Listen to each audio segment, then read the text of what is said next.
Hi everyone, I'm Sean. It's still very early on in my comedy career, so I'm trying lots of new things. You might have noticed when I started, I tried waving. It's pretty groundbreaking stuff. So I live quite close by in Hackney, which I enjoy. I'd say my main criticism is that I don't actually need to be offered 27 different types of milk when I go for a coffee in the morning. I still think the cows are doing a fantastic job, and we should just let them crack on with it. The most recent one I had was that I was offered potato milk. Now, as a that was my reaction as well. Now, as a stereotype of someone with an Irish background, I thought there was nothing you could do with potatoes that I wouldn't be a fan of. But it turns out that milking them is actually where I draw the line. I was recently the victim of the world's most insignificant crime.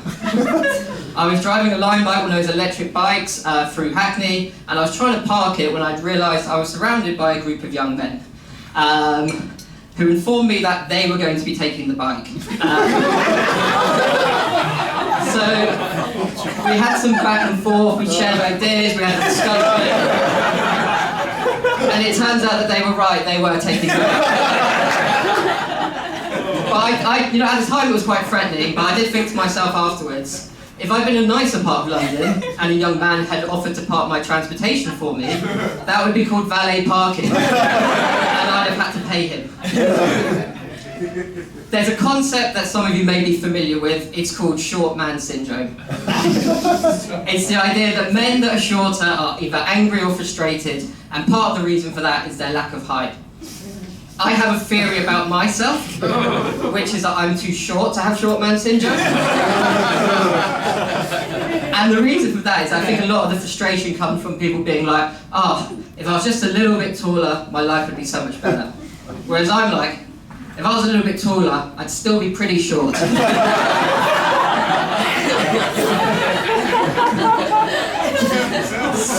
I say I don't have short man syndrome. There was one incident. A couple of years ago, I was on holiday with some friends. I remember the Thursday night was Brexit. By that I mean it was the night of the Brexit vote. Brexit isn't the name of a club night in Barcelona. It wasn't like, how was Brexit last night? Yeah, it was great, but it was just too busy. There was absolutely no freedom of movement. So we go out Thursday, Friday, Saturday, Sunday. By Monday we're going home and I've had enough. I'm tired, I'm hungover, I'm leaving the European Union. It was all too much. We had a bit of time to kill before going to the airport. As tourists, we went looking for some tapas. As British tourists, we found a McDonald's. I remember going inside and ordering my food. Now the good thing about, good old British McDonald's is that everyone knows the tray counter comes up to about here. The tray counter in this McDonald's was coming up to about here on the average man, so I was having to reach up over the head. And there are just certain rules in fast food restaurants that we all know and follow. One of the big ones is that it's the worker's responsibility to put the lid on any drinks. It is then my responsibility to put the straw through the lid. That is the division of labour. Lid, straw, lid, straw. There were no lids on these drinks. I took the tray and immediately I knew I was in big, big trouble. The tray was swaying, I was wobbling. It was the closest I came to salsa dancing. The tray just went everywhere, and as everything fell to the floor and all eyes were on me, I just went, for fuck's sake!